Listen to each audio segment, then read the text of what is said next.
గతించిన కాలం అంతా దేవుని మహాకృపను బట్టి మనం ఇశ్రాయేలుల యొక్క అరణ్యయాత్రను ధ్యానం చేసుకుంటున్నాం, అవునా కదా? గతించిన కాలంలో ఇంట్రడక్షన్ ధ్యానం చేశాం. ఇశ్రాయేలు యొక్క అరణ్యయాత్ర యొక్క ప్రాముఖ్యత ఏంటి, దాని గొప్పతనం ఏంటి అంటే ధ్యానం చేశాం. ఆ తర్వాత ఆనాడు వాళ్ళు చేసిన తప్పులేంటి, దాని ద్వారా మనం నేర్చుకునే గుణపాఠాలు ఏంటి నేర్చుకున్నాం. దాని తర్వాత అరణ్యయాత్రలో దేవుని పాత్ర లేదా దేవుని బాధ్యత ఏంటి అన్న విషయం ధ్యానం చేశాం. ఈరోజు మనము అసలు ఐగుప్తు దేశంలో, అసలు ఐగుప్తు దేశం అంటే ఏంటన్నా, అసలు ఐగుప్తు చరిత్ర ఏంటి, అసలు ఐగుప్తు దేశంలో ఎందుకు 10 తెగుళ్ళు వచ్చాయి, ఆ 10 తెగుళ్ళు రావడానికి కారణం ఏంటి, వచ్చే వారం ఎందుకు ఆ బానిసత్వం, అసలు ఐగుప్తులో 400 సంవత్సరాలు ఎందుకు బానిసలుగా ఉన్నారు, దేనికి బానిసలుగా ఉన్నారు, ఆ 400 సంవత్సరాలు బానిస అయిపోయిన తర్వాత, బానిసత్వం అయిన తర్వాత విడుదలకై వారు పొందిన పాటలు ఏంటి, ఇవి వరుసగా మనం ధ్యానం చేద్దాం టాపిక్స్. మంచిది. ఈరోజు ఐగుప్తు చరిత్ర ఏంటి, అసలు ఐగుప్తు దేశం గురించి, ఐగుప్తు యొక్క వంశావళి గురించి, ఐగుప్తు యొక్క దేశ చరిత్ర గురించి బైబిల్ ఎక్కడైనా ఉందా, వాళ్ళ యొక్క పుట్టు పూర్వత ఎక్కడ రాయబడి ఉందా? ఆదికాండం 10వ అధ్యాయం తీస్తారా? ఆదికాండం 10వ అధ్యాయం, ఆదికాండం 10వ అధ్యాయం మొదటి అధ్యాయం చూద్దాం. ఇది నోవహు కుమారుడగు షేము, హాము, యాపేతు వారి వంశావళి. జలప్రలయము తర్వాత వారికి కుమారులు పుట్టిరి. జలప్రలయం తర్వాత వారికి కుమారులు పుట్టిరి. ఒకరి స్థలపై కథలా వివరిస్తారు. నోవహు గురించి మీకు అందరూ తెలుసు. నోవహు కాలంలో జలప్రలయం వచ్చిన తర్వాత నోవహుకు 3 కుమారులు పుట్టారు. ఎవరు ఆ 3? షేము, హాము, యాపేతు. ఈ 3 వంశావళి నుంచే మిగిలిన వంశావళి అంతా వచ్చింది. ఒక మాట చెప్పాలంటే, మన పితరులు ఒకప్పుడు మూల పితరులకు వెళ్తే నోవహు కిందికి వస్తాం మనమందరం. ఈ 3లో ఎవరికో ఒకరికి మనం అందరం వచ్చింటాం. ఏం చెప్పే ప్రయత్నం చేస్తున్నా అంటే, ఇలా షేము, హాము, యాపేతు వంశావళిలో షేము ఇశ్రాయేలు జాతి, షేము నుంచి ఇశ్రాయేలు వస్తే, హాము ఐగుప్తు సామ్రాజ్యం ఉందే, ఐగుప్తు సామ్రాజ్యం ఎక్కడి నుంచి వచ్చింది, ఎవరి వంశావళి అంటే హాము వంశావళి. షేము, హాము, యాపేతు. మీకు గుర్తుందా, నోవహు మద్యం తాగి మత్తుడై ఉన్నప్పుడు ఈ 3లో ఎవరు వచ్చి చూస్తారు? హాము చూస్తాడు. షేము, హాము, యాపేతు. ఈ హాము రెండోవాడు చూసినప్పుడు, రెండోవాడు తండ్రి వస్త్రహీనుడై ఉన్నప్పుడు ఆ వస్త్రహీనతను కప్పుకోకుండా, ఆ సిగ్గును కప్పుకోకుండా వచ్చి అన్నలకు చెప్తాడు, తమ్ముడికి అన్నకు చెప్తాడు. అప్పుడు నోవహు కుమారుడిని శపిస్తాడు. ఆ శపించిన వంశం ఆము వంశం. అర్థమవుతుందా? అందుకని మీరు గమనించారో లేదో, ఐగుప్తీయులు, ఆఫ్రికన్స్ ఎక్కువగా బానిసరిగా అమ్మబడేవాళ్ళు. అర్థమవుతుందా? అర్థం కాలేదా? సరే, ఇప్పుడు కింద చూద్దాం. ఆదికాండం 10వ అధ్యాయం చదువుదాం. 6వ వచనం. హాము కుమారులు కనపడిందా? ఎవరంట వాళ్ళు? హాము కుమారులు కూషు, మిస్రాయిము, పూతు, కానాను అనువారు. ఇక్కడ ఆడున్నారు ఐగుప్తీయులు, ఇక్కడ ఆడున్నారు ఐగుప్తులు కదా. మళ్ళా చదువుతున్నాం చూడాలి. హాము కుమారులు కూషు, మిస్రాయిము, పూతు, కానాను అనువారు. ఇందులో మిస్రాయిము అనే పదం ఉందే, ఈ మిస్రాయిమును మరొక పేరే ఈజిప్షియన్స్, అంటే ఐగుప్తీయులు. ఐగుప్తీయులకు మరొక పేరు మిస్రాయిము. అర్థమైందా? అర్థమైందా? సో మిస్రాయిములకు మరొక పేరు ఐగుప్తీయులు. ఇప్పుడు చెప్పండి, ఐగుప్తులు ఎవరి సంతానం? హాము సంతానం. షేము, హాము, యాపేతు. ఈ షేము సంతానం దక్షిణానికి వచ్చేస్తుంది. మెసొపొతామియా ప్రాంతంలో, ఇరాన్, ఇరాక్ ఈ ప్రాంతాల్లో అరారత్ పర్వతాల దగ్గర నోవహు పడ ఆగిన తర్వాత 3 కుమారుల వంశావళి చెల్లాచెదురైపోతారు. అలా చెల్లాచెదురైపోయినప్పుడు ఈ హాము వంశం ఏదైతే ఉందో, మిస్రాయిము, కూషు ఉన్నారు, కూషీయులు విన్నారా? ఎప్పుడైనా విన్నారా? Very good. మిస్రాయిము ఐగుప్తీయులు, కూషీయులు కూడా నల్లగా ఉంటారు, మిస్రాయిలు కూడా నల్లగా ఉంటారు, అంటే కొంచెం చామంచాయిగా ఉంటారు. ఎవరు? ఐగుప్తు. ఇలా మిస్రాయిము అన్న ఐగుప్తీయులన్న ఒకటే. మిస్రాయిము పదం నుంచి పుట్టుకొచ్చిందే ఈజిప్షియన్స్. ఈజిప్షియన్ మనం ఐగుప్తీయులు అంటాం. అర్థమైందా? ఇలా బైబిల్లో మొట్టమొదట హాము సంతానం నుంచి వచ్చిన వాళ్ళే ఈ ఐగుప్తీయులు. ఈ ఐగుప్తు దేశం అనేది సుసంపన్నమైన దేశం అప్పట్లో. అంటే ఎందుకు నా అప్పట్లో అంత అద్భుతమైన దేశం? ఇప్పుడు కూడా మీరు ఐగుప్తుని కొట్టగలిగితే ఐగుప్తు వస్తుంది దేశం. కానీ ఇప్పుడు అంత ధనవంతమైన, అంత గొప్ప దేశం ఏం కాదు. ఆర్థికంగా చాలా ఇబ్బందులు పడుతూ చాలా పేదరికంతో ఉన్న దేశం ఐగుప్తు. కానీ ఒకప్పుడు సుసంపన్నమైన దేశం, రాజ్యాలు సైతం వణికే దేశం. ఒక మాటలో చెప్పాలంటే, ఐగుప్తు దేశంలో దొరికే రక్త కంబళ్ళు తెలుసా ఏంటి? పరుపు మీద వేసుకుంటారు, దుప్పటి పరుపు మీద వేసుకుంటారు కదండి, దుప్పటి కంబళ్ళు కప్పుకునేవి. అంత ఫేమస్ ఎక్కడ? ఐగుప్తు దేశంలో. అంటే అక్కడ పండే పంట కానీ, అక్కడ రథాలు కానీ, అక్కడ గుర్రాలు కానీ, అక్కడ పంట కానీ, అక్కడ సస్యశ్యామల భూమి కానీ అంత అద్భుతమైంది. ఇది ఎప్పుడు చరిత్ర? ఒకప్పుడు చరిత్ర. అప్పుడప్పుడు అంటారే పల్లెల్లో కానీ గ్రామాలు కానీ కొంతమంది అంటారు, ఆ ఇంటిగాళ్ళు ఆయన ఒకప్పుడు చాలా బాగా బతికాడు నాయన, వాళ్ళ కొడుకు పుట్టాడు, తాగుడుకు వ్యభిచారానికి బానిసై మొత్తం పోగొట్టేశాడు నాయన. వాళ్ళ నాన్న పాపం చాలా మంచోడు, ఈ గ్రామం అంతా ఒకప్పుడు బాగా 10 మందికి పెట్టాడు అని పల్లెలు అప్పుడప్పుడు మాట్లాడుకుంటుంటారు. మాట్లాడుకోడా చెప్తారు ఏమని, ఒకప్పుడు బాగా బతికాడేనా, ఇప్పుడు ఇలా అయిపోయాడని. ఒకప్పుడు ఐగుప్తు దేశం ఎంత గొప్పగా బతికిందంటే అద్భుతమైన ఉన్నతమైన దేశం. ఆ దేశాన్ని చూస్తే చుట్టుపక్కల దేశాలు సైతం భయపడేవి, వణికేవి. ఏ దేశాన్ని చూసి? ఐగుప్తు. ఇలా ఐగుప్తు దేశాన్ని మీరు మ్యాప్లో చూస్తే కనుక వాస్తవానికి ఐగుప్తును 2 భాగాలు చేస్తారు. దక్షిణ ఐగుప్తు, ఉత్తర ఐగుప్తు అని, కింది భాగం పై భాగం అని. ఇప్పుడు నేను మ్యాప్లో చూపిస్తాను చూడండి ఒకసారి. ఇప్పుడు మ్యాప్ ఉందా? ఇది చూసారా, లేజర్ కనపడుతుందామా? ఇది ఎర్ర సముద్రం, ఇది ఇజ్రాయెల్ దేశం అనుకోండి. ఇక్కడ సీనాయి పర్వతం ఉంటుంది, ఇది ఇజ్రాయెల్ దేశం. మన భారతదేశం ఇక్కడ కువైట్, ఖతర్ ఉంటాయి. ఇటు పక్క అరబ్ దేశాలు ఉంటాయి. ఇంకా ఈ పక్క పోతే ఆ పక్క ఇక్కడ ట్యాప్ ఇంకా పక్క లేదులేండి, ఆ పక్క పోతే మన భారతదేశం, పాకిస్తాను, ఆఫ్ఘనిస్తాన్ ఉంటాయి. అయితే ఇప్పుడు విషయానికి వస్తే, ఇప్పుడు ఈ నుంచి ఏదైతే ఉందో ఈ నుంచి ఇదంతా ఐగుప్తు, ఇదంతా. ఇప్పుడు దీన్ని మనం ఇలా చూస్తే ఇలా కనపడుతుంది. ఇందాక నల్ల చారు ఉందే, ఈ బ్లూ కలర్, ఈ బ్లూ కలర్ చాలే. ఇది ఈ బ్లూ కలర్ కనపడుతుందా? ఇక్కడ ఇదో కనపడుతుందా? ఈ బ్లూ కలర్ చారా. ఆ బ్లూ కలర్ చారా ఇదంతా నైలు నది. ఏ నది?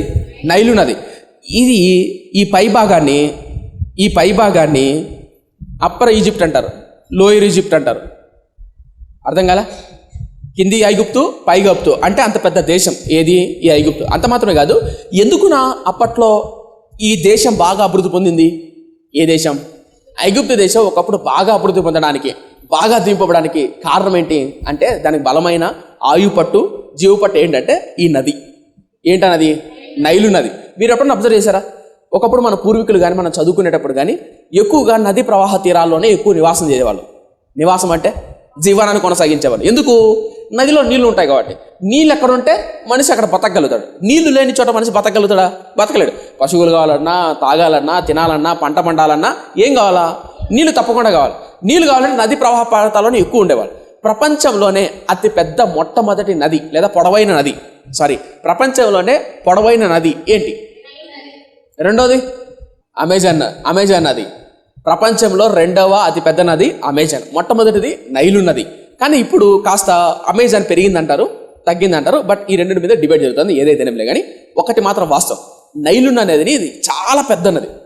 నైలు నది చాలా పెద్ద నది. అటుపక్క ఇటుపక్క జీవనాన్ని కొనసాగించేవాళ్ళు. అటుపక్క ఇటుపక్క పంటలు వేసుకుంటూ అద్భుతంగా జీవితాన్ని కొనసాగించేవారు. ఏది? ఈ నైలు నది. చూసారా ఎంత పొడవు ఉందో?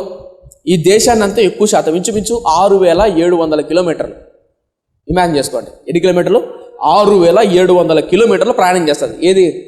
నైలు నది. అంటే జస్ట్ ఏంలే, నైలు నదిలో పడవేసి కూర్చున్నాం అనుకో, వస్తా ఉంటాంగా అడిగి 6000 కిలోమీటర్లు ప్రయాణం, రైట్? సో 6700 కిలోమీటర్లు పొడవైంది. ఏది? నైలు నది. చూడు, అటుపక్క ఇటుపక్క అద్భుతమైన పచ్చదనంతో అద్భుతంగా ఐగుప్తు దేశం విస్తరింపబడేది. ఐగుప్తు దేశంలో పంటలు కానీ, పొలాలు కానీ, అప్పట్లో కట్టడాలు కానీ అద్భుతంగా ఉండేవి. ఈవెన్ ఇటుకలు తయారు చేయాలన్నా ఏం కావాలా? ఏంటండి మాట్లాడు? ఇటుకలు తయారు చేయాలి, అయ్యే కూర్చొని అడుగుతానండి. మట్టి కావాలా? మట్టి ఒకటి ఉంటే సరిపోద్దామా? మట్టిని కలపాలంటే ఏం కావాలా? నీళ్ళు కావాలి కదా. మట్టిని కలబెట్టాలన్నా, దాన్ని తొక్కాలి కదా. బాగా తొక్కి తర్వాత ఏం చేయాలి? తొక్కిన తర్వాత అడుసులు కట్టి కాల్చి ఇదంతా ఉంటుంది, ప్రాసెస్ ఉంటుంది. ఆ ప్రాసెస్ అంతా చేయాలంటే ఏం కావాలి? నీళ్లు కావాలి. సో ఈ నీళ్ళన్నీ అప్పట్లో ఆ నైలు నదిలో నుంచే అద్భుతంగా ఇవన్నీ తోడేవారు. అంత మాత్రమే కాదు, ఒక ప్రాంతం నుంచి మరొక ప్రాంతానికి సరుకు రవాణా చేయాలంటే ఈ నది చాలా బాగా ఉపయోగపడేది. అర్థమవుతుందా? మీరు పావులు అబ్జర్వ్ చేయండి. మనం సైకిల్ తొక్కుతున్నప్పుడు గాలి ఎదురుగా వచ్చింది అనుకో, లేచి తొక్కాలా? అర్థం కాలే? మీరు ఎప్పుడైనా సైకిల్ తొక్కి అలవాటు ఉందో లేదో? నా చిన్నతనంలో సైకిల్ తొక్కేటప్పుడు ఎదురుగాలు వచ్చింది అనుకో, చాలా కష్టం తొక్కడానికి. ఎందుకు? ఎదురుగాలు వస్తాయి కదా, అవునా? ఎప్పుడు ఇమాజిన్ చేయండి, గాలి వెనకాల వస్తుంది అనుకో, సైకిల్ మీద కూర్చోండి సార్, కొత్త ఉంటుంది. అప్పుడు చాలా బాగుంటుంది తెలుసా? అర్థం కాలే? చాలా బాగుంటుంది. అప్పుడు తొక్కడం అవసరం లే, అదే పోతా ఉంటుంది, మనం కూర్చోండి సార్. నదుల్లో ప్రయాణం చేసేటప్పుడు జనరల్గా నది ప్రవాహాన్ని కొట్టుకుని పోతుంటాయి. నదిలో ప్రయాణం, నదిలో సరుకును ట్రావెల్ చేసేటప్పుడు చాలా ఈజీ. మీరు ఎవరన్నా కానీ కువైట్ కానీ ఇతర దేశాలు కానీ ఏదైనా గూడ్స్ పంపించాలంటే, పార్సల్ పంపించాలంటే విమానంలో కాస్ట్ ఎక్కువ, వీటిలో తక్కువ. దేంట్లో? ఈ స్టీమర్లలో వీటిలో తక్కువ. ఎందుకంటే అది ఈజీ అనమాట. ఈజీ అంటే అయితే ఎక్కువ రోజులు పడతాయి. ఏం చెప్పే ప్రయత్నం చేస్తున్నానంటే, ఇలా ఆ కాలంలో ఇంజను, ట్రాక్టర్లు, మోటార్లు లేవు. సో మోస్ట్లీ ఎక్కువగా రవాణాకు ఈ నైలు నదినే వాడేవారు. అంటే నైలు నది ఉండడం వల్ల వారి దేశం ఆర్థికంగా అంత అద్భుతంగా అభివృద్ధి చెందింది. ఎవరి దేశం? ఐగుప్తు దేశం. సో ఊహించుకోండి, అంత అద్భుతమైన దేశం, అంత ఆశ్చర్యమైన దేశం. బయటపై మీకు విషయం చెప్పాలి. చరిత్రకారులు ఏమంటారంటే పిరమిడ్స్ అనేవి ఐగుప్తు దేశంలో పిరమిడ్స్ ఉన్నాయి సరా, ఇప్పుడు చూస్తున్నారు ఈ పిరమిడ్స్ కనపడుతున్నాయి. ఈ పిరమిడ్స్ అనేవి యోసేపు కాలం కంటే ముందువి. అంటే ఈ పిరమిడ్స్ ఎవరు కట్టారు? ఇశ్రాయేల్ కట్ల. ఇశ్రాయేలులు ఐగుప్తు దేశానికి వెళ్ళక ముందే ఐగుప్తు దేశంలో పిరమిడ్స్ ఉన్నాయంట. చరిత్రకారులు చెప్తున్న అభిప్రాయం ఏంటంటే మరి ఇశ్రాయేల్ ప్రజలు ఏం కట్టారన్నా గోషాను అనే ప్రాంతాన్ని కట్టారు.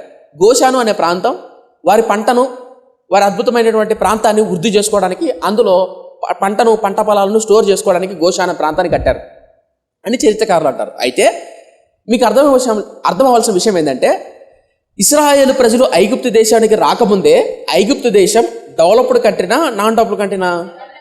Develop country.